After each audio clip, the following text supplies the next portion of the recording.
Bit of a special edition here from Just Lawful. I'm actually joined right now by Katie McCusker, who is the candidate for the next federal election for the Greens in the seat of Sturt.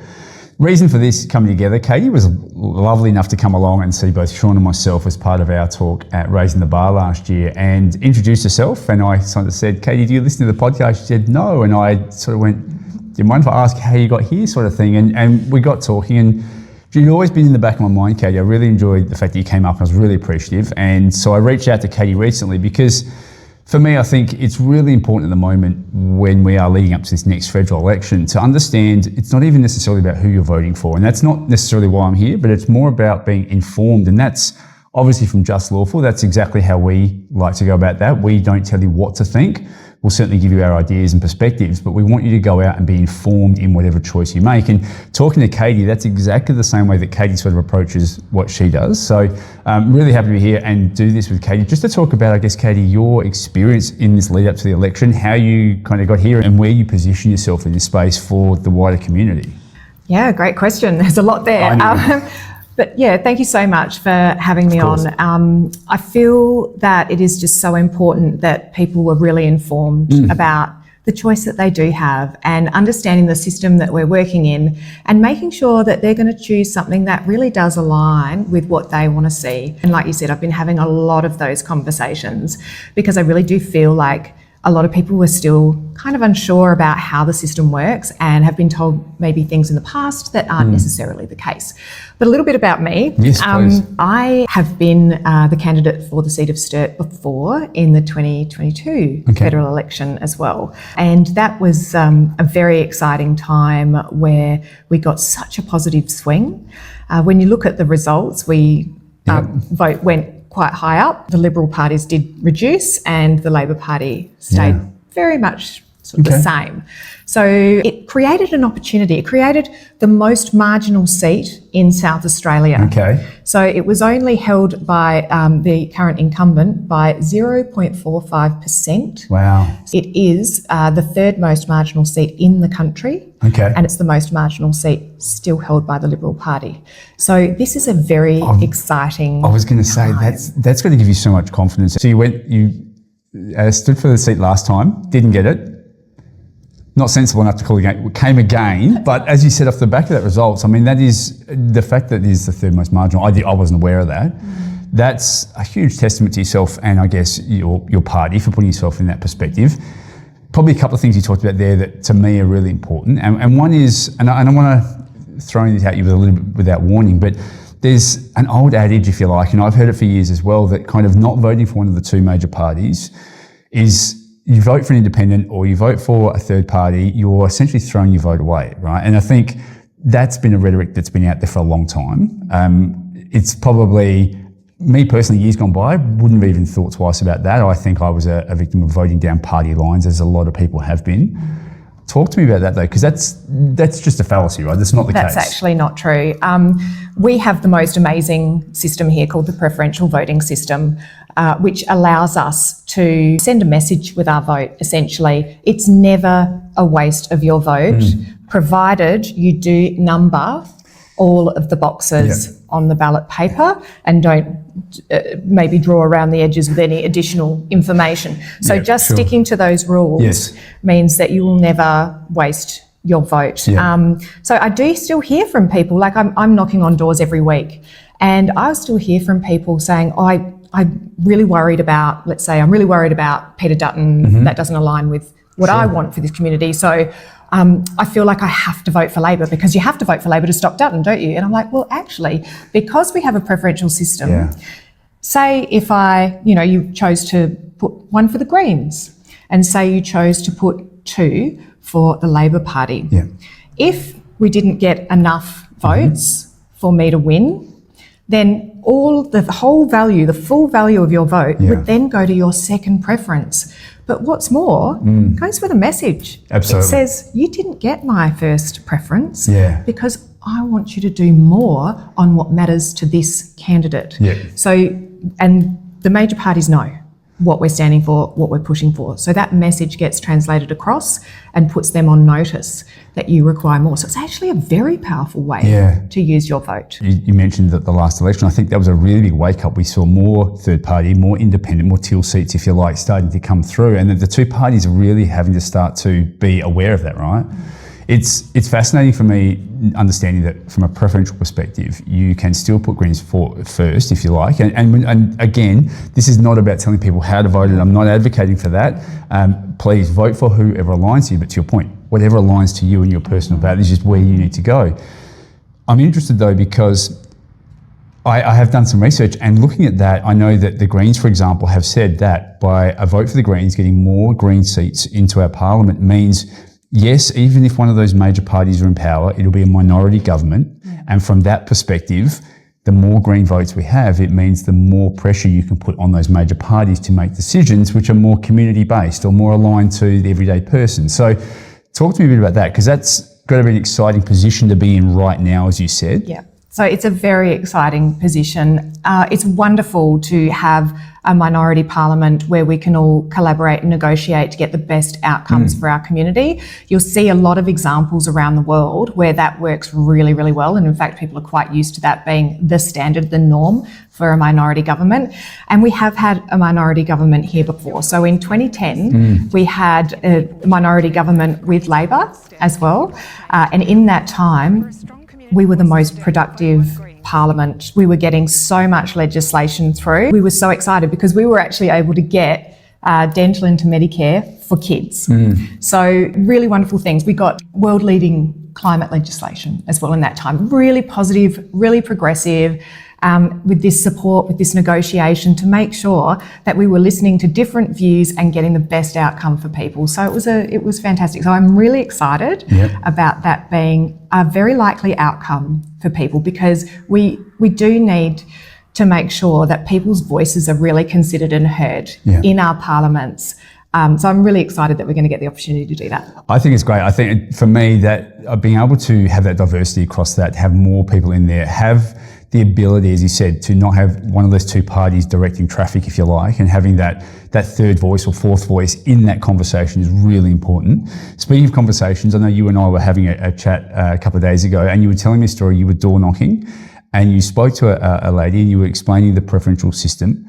And she stopped you and said, "Aren't you supposed to be telling me you to vote for me?" sort of thing. And I thought it was a great conversation, because it really showed some transparency from yourself in that position, which I don't think we necessarily always see.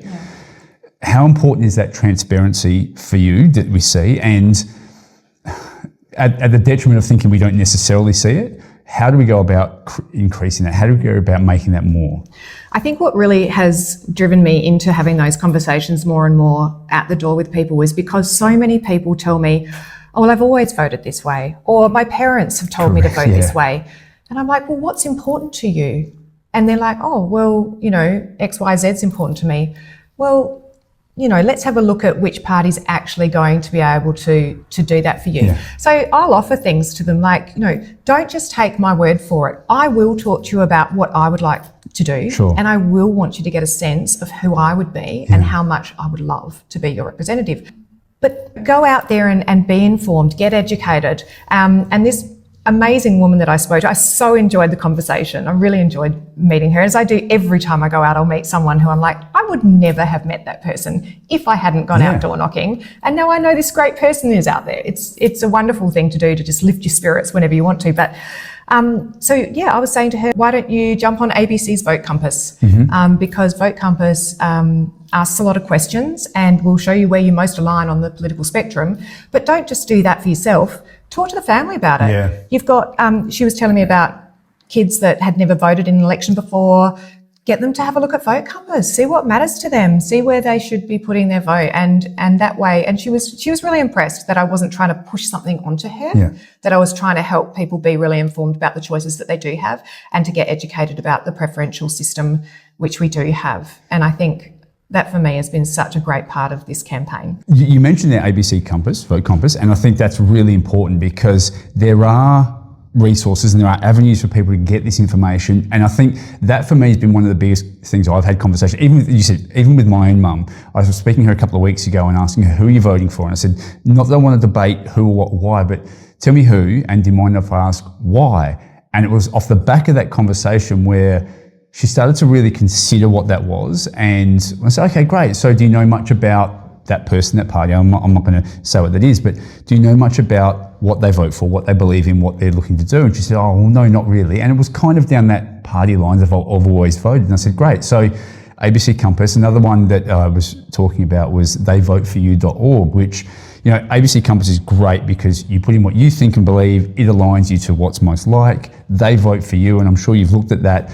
You can put in any federal politician and you can see what they regularly vote for and against across all of that. And I said, do that exercise, have a look at that, because, you know, amongst, and let's face it, all of the noise and the bluster that we get, especially at election time, especially from, depending on which media sources we're looking at, we get certain information. We don't always get all the information, and it's really important to understand, well, if I am voting for that, you want to vote for someone who technically aligns with what you believe in. And I think that's the part that gets missed at the moment. So we'll certainly add those links to this for people to be able to do that as well. But I know you're a big advocate for informing yourself, right? So, and that's obviously the way that we run our podcast. I think that's where our alignment came from that. The other part around that, and I talked about that resource and getting informed, and you and I were having another conversation just before we started, and we were talking about the campaign. We know, and you know, pre-polling is about to open. We're only a few weeks away from the actual election itself, and you and I were both commenting that it almost doesn't feel like there's the big campaigns that we've normally seen. We were discussing, and you talked about the fact, well, maybe it's, I know people are moving towards social media, and the other side to this, we've got a lot of first-time voters, that new demographics coming through. So I'm interested from your perspective, how do we navigate the sparse of the demographics we're dealing with? Because it's never been wider. There's never been more people to vote. We've got people who've been voting for a long time. We've got people who potentially are moving through their life and things and thoughts and ideas are changing. Mm-hmm. And we've got this brand new cohort of young voters coming in. How do we reach them? How do we attract those voters? And it's such a good question. And this is the learning phase for everybody, because I'm not sure that anyone has the exact answer to how do we cut through? Yeah. How do we re-engage? Because what we're also finding that is that never more than now are people feeling less connected to politics. Yeah. There's so much just apathy, but also don't want to talk about it. It doesn't matter anyway, makes no difference. Yeah. These people aren't anything to do with me. When I have my day-to-day issues, what's happening in Canberra is completely separate. It doesn't. So that disconnect has really come in. So we've got the disconnect overall, but we've also got young people who don't get their information from traditional media. And we're all, I guess, all of the campaigners out there are trying to sort of get a sense of what's going to play well, what's going to work well, and really engaging with young people around what do you see? What matters to you? What is working for you as far as getting that message across? And honestly, I think it's a learning thing. And we've tried a few different things, and I think we'll assess when we see how it ends up on the other end after the 3rd of May. Yeah. We'll see that demographic breakdown as well. One of the things that I have found being extra challenging in that is about the social situation and the economic situation that the country's in at the moment has also played into that, because, the Greens have always been very much, let's have one-on-one conversations, let's have a chat to figure out where you're at, what you're thinking, what's important to you. So if I go and knock on someone's door, it'll be a family, and it might have kids there who are in their 20s, 30s, even 40s. But who's going to answer the door? Yeah, it's going to be the parents, the head of the household, because these kids haven't ever been able to be in their own space, have that autonomy, have that, adult authority to be it's my door, I'm opening it. So it's traditionally I'm finding that it's not the kids that are opening the door if the parents are home. So when I'm not even able to have the conversation, and when I do have the conversation with younger people, it's fantastic. Honestly, they just make me feel so much hope and inspiration for the fact that they do want better. They want to know what they can do to make their lives better, and that just makes me so happy. But it's not being able to have access to them as much as I would have 30 years ago, because they're not in their own home. They're not opening their own door. Well, off the back of that, Katie, it's fascinating you talk about, that the apathy, the young people, and not having that connection to talk to them. And you talked about the overall economy. And I do wonder if that is, it's a really big opportunity, right? It's an opportunity for those younger generations coming through.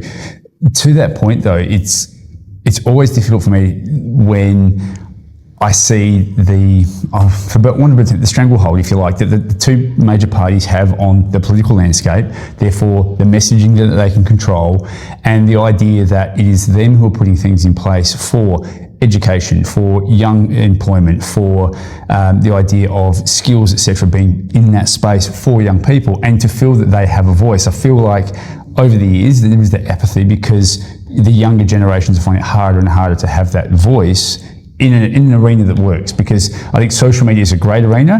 It's a little bit unbridled, unfortunately, at times, and I think the message gets diluted and lost. And I think those at the top are doing very, very well in their game to keep it sort of an in-house sort of place. So for me, that's why I was asking before around the idea of getting the third voice, the fourth voice, whether it's the Greens or Teal seats, etc., in there to have those conversations. How do we break down those ecosystems? I mean, I'm going to pull a name out, David Pocock, independent senator. Love watching his stuff, love him asking the real questions about the economy, about corporate taxation, around resources, around how that works, and how if we actually were working more for people, we could actually raise revenue that's required for housing, for dental, for education, for all of these situations and services which our government is supposed to be providing. And I just wonder, how do we elevate those voices and attach them to the younger demographic? Because I think it's a natural fit that if they hear that there is this opportunity, we can get them more involved in politics or involved in messaging, getting them out and actually looking at how do we create that wider change. And question without notice, how do we do that, Katie? Real simple for you. How do we make that happen? How do we make that happen? Well, there's so many things that we need to make happen. So like you said, the major parties have spent a lot of time and money on controlling the narrative, on understanding how to do messaging and cut through messaging. They're very, very professional and slick when it comes to that. Yes. But there has been a movement, as we've seen, for a community grassroots alternative that has gone across the country, and they are cutting through. And we know who David Pocock is, as a politician, not just as a sports identity. That's right. But we know who David Pocock is because he has been, doing as much as possible to connect with young people.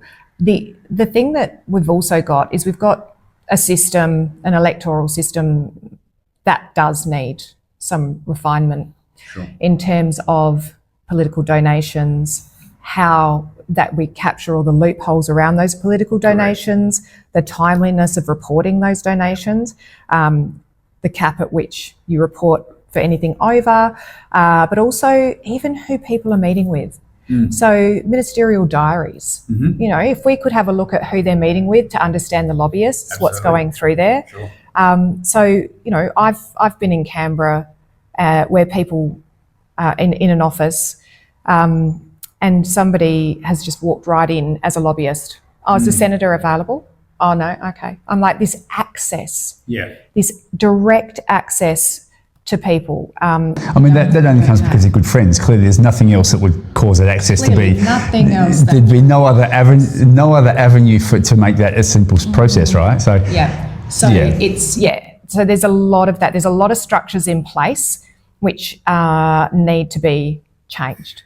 Look, I agree, and I don't necessarily want to pull them out as examples, but I know recently, a couple of months ago, it was late at night, both our major parties stayed behind to push through a bill that would mean that the amount for advertising, thankfully not this election, but future elections, would be grossly increased for the two major parties, but I know there's also restrictions being put on independents, for example, on the way that they can advertise themselves and they can campaign. So to those slick within the rules, but really the rules are up for negotiation at times, it feels like, it makes it incredibly tough, right? I think the grassroots piece you talked about is super important, and it ties back.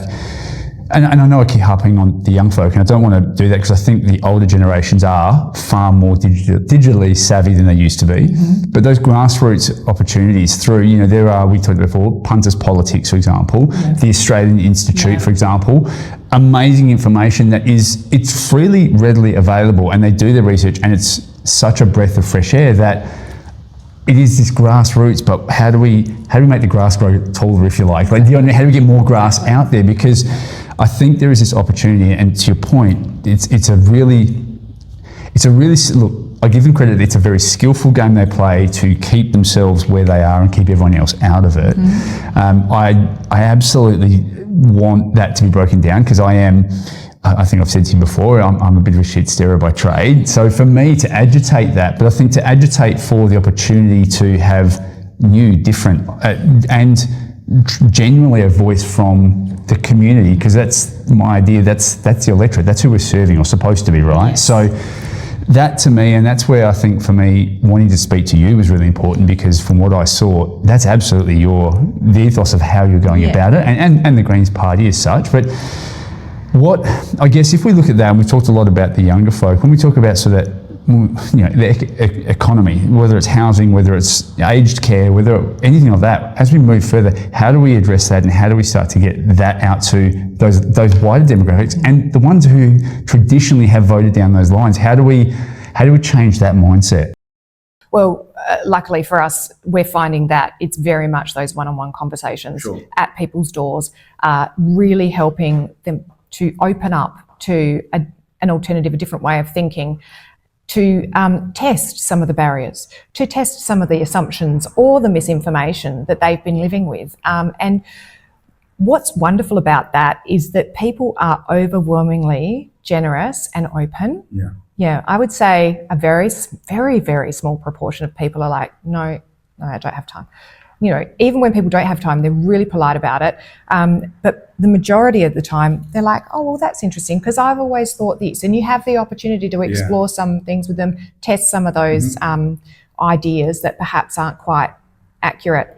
And then we're starting to see the difference of that. We started to see it in the last election with all the independents that came in and all the Greens that came in. And we're starting to see people actually really value that too and really open up to having an alternative, but also seeing that it's possible. And what happened with that electoral reform legislation that you mentioned is the perfect example of why minority government is so good.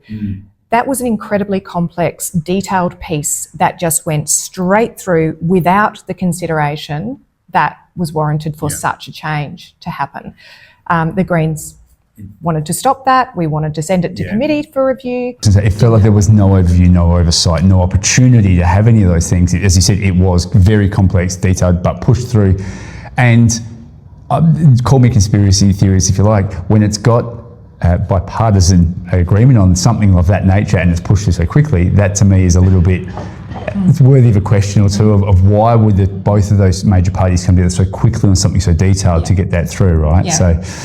So, it really did warrant, it's our democracy. This is this is so important to who we are and the way we live and the way that we choose to govern ourselves as a nation. Pushing something through like that so quickly threatens and undermines our democracy. We need to ensure that potential unforeseen consequences of something are discussed and tested if we're going to be responsible government for the people we're looking after, that we're working for, that we should be representing. So that for me is a really good case in point of why we do need that diversity, and that I'm just really excited that people are really looking at that now. It is. I think so too, and I think that goes back to those one-on-one conversations. I mean, that is, you start small, you start chipping away, obviously, and that's, you know, even the conversation I said having with my mum. But I know that she's gone out to people of her age that she knows around that and started having a conversation about, so who are you voting for? What do you really know? So it is that those singular conversations which become sort of much bigger in that concept. I wonder if coming up to this election, what are you hopeful for? Like, what are you most hopeful for, looking forward? What is driving you at the moment? So it's always the same thing, really, that's driven me. My whole life, I have really wanted to make a difference to any sort of where I see inequality, injustice, where fairness is not happening. That's something that I've always been driven by. And I see so much of the inequality that we've got going on is squarely down to political choice. Yeah. So for me, it's very much about making change. And here in the seat of Sturt, I know that we can do it. We can do it this time. And I'm so excited for people to choose for something different, to say, if you want to represent this community, you need to really focus on us, listen to us, represent us. Don't consider this a safe seat. Don't just think, oh, well, this one's in the bag because it always has been. Listen to people. And that's what I want to see out of this. And I really believe we can do it. I believe we can make change here. And I believe that that is crucially important, especially for climate and environment in this election. We just don't have any time left. No. And we know what we need to do. And Australia is actually the second largest contributor towards that exported fossil fuel emissions. We are front row for our responsibility for making that change for the world.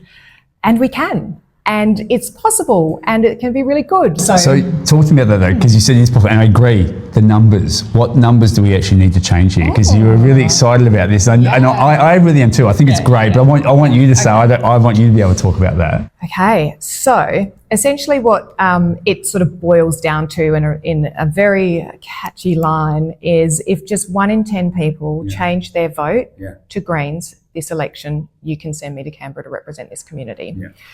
It's actually slightly less than 1 in 10 when we look at the details and the numbers of it.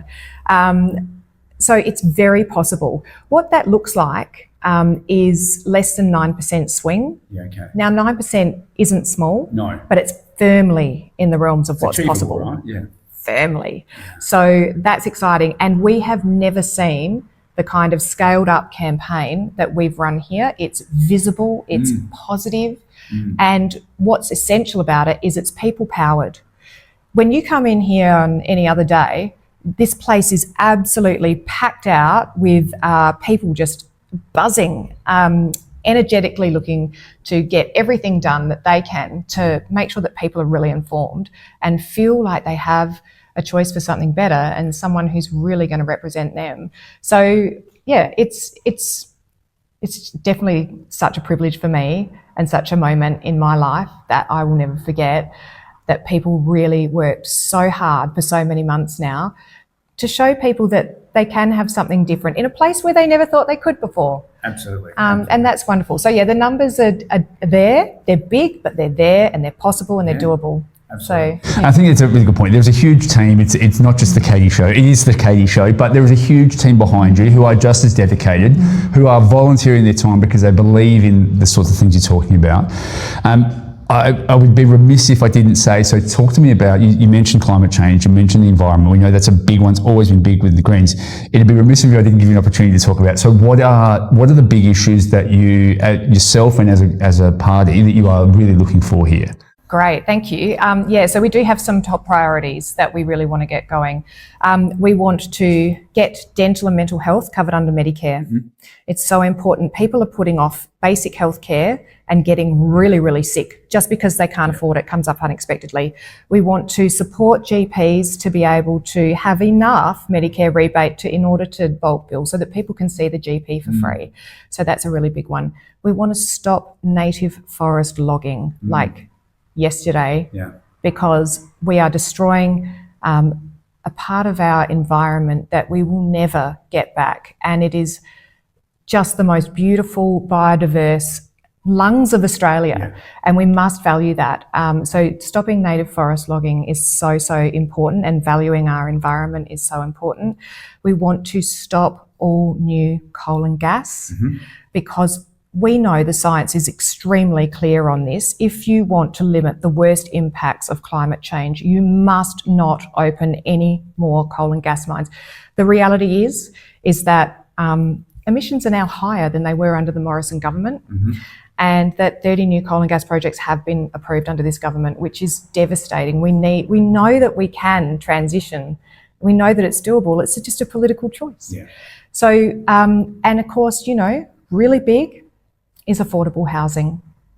And we want to phase out negative gearing and phase out the capital gains tax discount so that people can expect to have a house one day, because the way things are set up at the moment is there is no hope. If you're a renter or looking for your first home, you're really cut out of the market. And there's so many things that we could do to change that and to get more supply into the market by changing those tax breaks. We can get more supply into the market.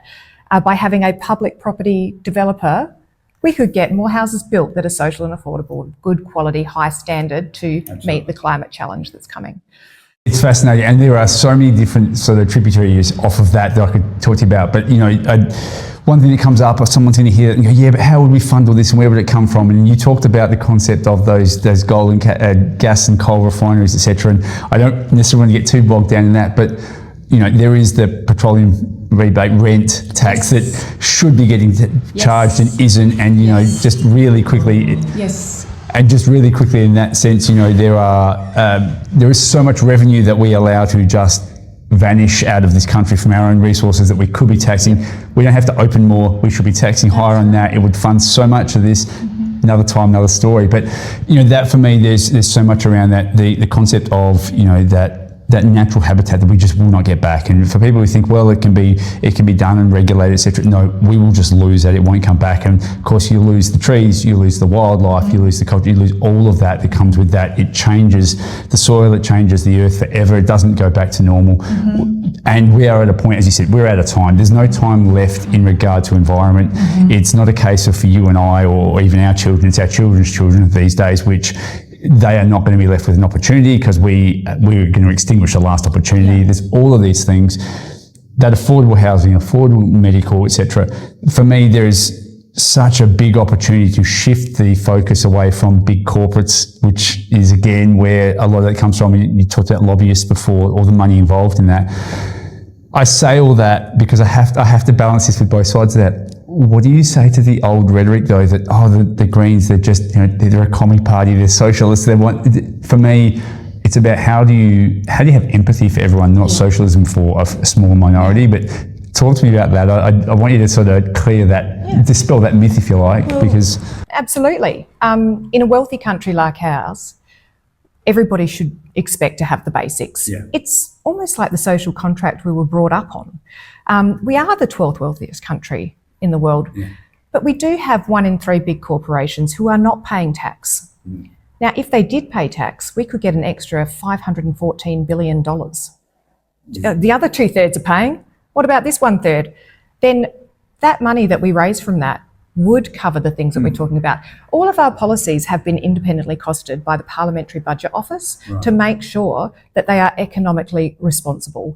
We do have people who are economists in our party who actually understand how this works. So a big barrier for people that comes up at the doors is, well, the Greens, they're not really economic managers, are they? And I'm like, well, actually, we do. We have economists, we have people who have worked in business, we have a practical side of it as well. And we've also got policies that have been independently costed. That's so key to understanding why we know that this is coming down to political choices that are being made and that we can make better choices for people. And it's not radical.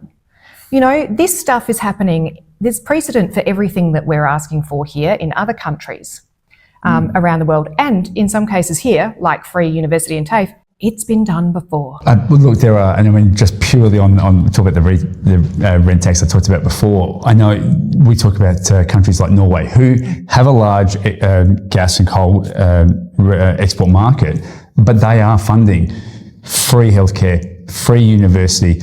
We unfortunately, we have larger HEX debts being paid every year than the company tax from these. Nearly so 5 times as much. It's we have nurses that collectively pay more in personal income tax than we do for that. There's opportunities with corporations. Exactly. If we shift that dynamic slightly, the opportunity, and rightly we do. We have subsidised military housing, for example. What stops us from having subsidised nursing housing, subsidised teachers housing? Yes. There's the same principle. It's the same opportunity for builders, etc., to build that property, but it's how we shift that dynamic, right? So I'm talking pie in the sky. It's a long way off, I know, but we step by step, there's small parts. And I think, as we know, that the first part comes up in a few weeks, May 3rd, federal election. You have been out door knocking. I know literally thousands of doors have been knocked. Yes. A few more to go. Yes.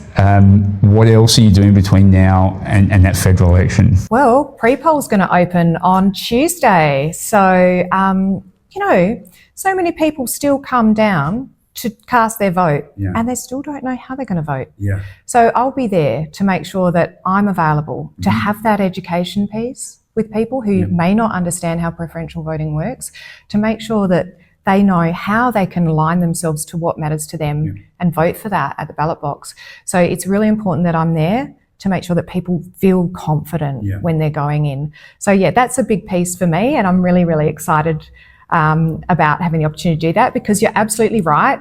If we keep voting the same way, we're going to keep getting the same result. And nothing changes unless we vote for it to change. So, and look, I hope those younger generations realise that, they make those shifts. But to your point, I think, whether it's the Greens website or whatever party you want, go there and understand that the preferential voting you talked about, really understand voting, everything, numbering down the box, the Senate, the white ballot, 6 across the top, understanding how that works, where your preferences are going to go, what that looks like, because let's say no vote is a wasted vote. It doesn't matter who I vote for. That's not true, because if everyone thought that, we'd just end up the same. So it is really important that everyone takes the time. It's, we are in some ways fortunate that we have the concept of, yes, it is a mandatory thing that we have to do. We need to vote, but so many countries don't have that opportunity, right? And it's something that I think we take for granted. We almost feel like it's begrudging at times, right? In true Australian fashion, democracy sausages will be available on polling days, obviously, of course. Yes. But it's about, I think the biggest thing that you and I have talked about is being informed, right? It doesn't matter who you're going to vote for. And then, as much as I might like your policies or where you come from, I'm not advocating to anyone out there to vote for the Green Party. Just know who you're going to vote for and why you're going to vote for them. Exactly. And make sure it aligns to what you truly want for yourself and for those around you. Think about how this affects your sister, your brother, your mother, in your house, your best friends, their house. Think wider than yourself, and how does this really work for the community as a whole? Is that fair to say? That's absolutely fair to say. And I think one of the things to add on to that is some people think that the parties decide where your preferences go for you. Right. Never the case. You decide the order that those numbers go on that ballot box. The parties will give you a recommendation as you walk in. Of course. But you decide, not the parties. And I think that's a really important piece as well. Before we finish up, is there any last messages you want to give out? I know you are clearly really excited, and I'm really excited for you coming up to the federal election. I can't wait to see what comes out of that. I'll be fascinated on the other side of that to see how it all plays out. But any sort of last words from yourself? Yeah. So I guess what I really want to tell people is that cast your vote. Know the power of your vote. Don't think that it's not worth it. Don't think, I'll just turn up and I won't put anything on it and I'll put it in. Your vote is so important, and you could choose something different. You could choose change, and I want you to get the outcome that's right for you, for what you believe in, and have a representative who's really going to be there for you, who's approachable, who can help with things. So that's what I want for people everywhere in this country, and hopefully people will say, let's just keep doing it. Let's make that vote count this time, and let's make sure we know how we're going to do it before we get there. Beautiful. Thank you, Kay. I really appreciate it. Absolutely. Make sure you cast your vote. Look, as much as this is the hard work now, if you really want, make Katie work even harder. Send her to Canberra, make her do the really hard work, because that's when the hard work really starts, as much as this is. But you know, what a great idea to get as many different voices, as I say there. Katie, thank you so much. It's been a privilege to talk to you. It's been wonderful to talk to you. Really, really appreciate your time and getting your message out there as well. Thank you so much. It's been great.